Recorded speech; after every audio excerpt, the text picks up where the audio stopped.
प्रधानमंत्री doctor Manmohan Singh Brunei और Indonesia की 4 दिवसीय यात्रा पर हैं। प्रधानमंत्री की इस यात्रा का उद्देश्य पूर्व की ओर देखो नीति के तहत दक्षिण पूर्व एशियाई देशों के साथ आर्थिक संबंधों को मजबूत बनाना है। प्रधानमंत्री 11वें आसियान भारत शिखर बैठक और 8वें पूर्वी एशिया शिखर सम्मेलन में हिस्सा लेंगे। तेलंगाना के गठन पर विचार के लिए सुशील कुमार शिंदे की अध्यक्षता में मंत्री समूह की शुक्रवार को होगी पहली बैठक। नए राज्य के सीमांकन और प्राकृतिक संसाधनों के बंटवारे पर मंत्री समूह करेगा विचार। आंध्र प्रदेश भवन के आवासीय आयुक्त ने टीडीपी नेता चंद्रबाबू नायडू से आंध्र भवन खाली कराने के लिए गृह सचिव अनिल गोस्वामी को लिखा खत। विजयनगरम में कर्फ्यू में दी गई 1 घंटे की ढील। तेलंगाना के गठन के विरोध में सीमांध्र में जारी केंद्रीय कर्मचारियों की हड़ताल पर कांग्रेस नेता दिग्विजय सिंह ने कहा कि सरकार हड़ताली कर्मचारियों से लगातार बात कर रही है और उन्हें काम पर वापस लाने के प्रयास किए जा रहे हैं। बीजेपी प्रवक्ता राजीव प्रताप रूडी ने कहा कि बीजेपी भी तेलंगाना राज्य के निर्माण के पक्ष में है, लेकिन जिस प्रकार की स्थिति वहां बनी है, बीजेपी इस स्थिति को सुधारने के पक्ष में है।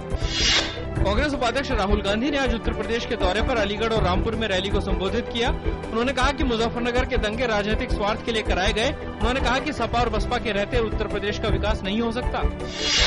दिल्ली के बाड़ा हिंदूराव इलाके में 150 साल पुरानी इमारत गिरी, 3 लोगों के मारे जाने की खबर, मरने वालों की संख्या बढ़ने की आशंका, राहत और बचाव का कार्य जारी। उड़ीसा के तटीय इलाके में एक तूफान के आने की आशंका के चलते पूरे इलाके में अलर्ट घोषित किया गया। राज्य सरकार ने गृह मंत्रालय और राष्ट्रीय आपदा प्रबंधन संस्थान से राहत और बचाव के लिए तैयार रहने को कहा। अर्थव्यवस्था के मोर्चे पर अच्छी खबर, सितंबर में निर्यात में हुई 11% की बढ़ोतरी, आयात में भी 18% की गिरावट से देश का व्यापार घाटा कम होकर 30 महीने के सबसे निचले स्तर पर आया। पेट्रोलियम मंत्री वीरप्पा मोइली ने ईंधन की बचत करने के लिए दिया संदेश, अपने घर से ऑफिस तक किया मेट्रो से सफर। सिनेमेटोग्राफ अधिनियम 1952 में सुधारों के लिए गठित जस्टिस मुकुल मुदगल की अगुवाई वाली समिति ने अपनी रिपोर्ट सूचना और प्रसारण मंत्री मनीष तिवारी को सौंप दी।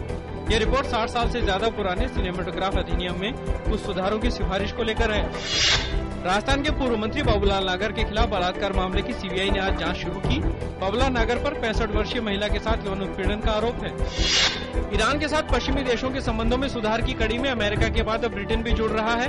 ब्रिटिश विदेश मंत्री विलियम हेग के अनुसार तेहरान में वर्ष 2011 में ब्रिटिश दूतावास पर हुए हमले के बाद तनावग्रस्त संबंधों में सुधार के लिए ब्रिटेन और ईरान नॉन रेजिडेंट राजनयिकों की नियुक्ति करेंगे।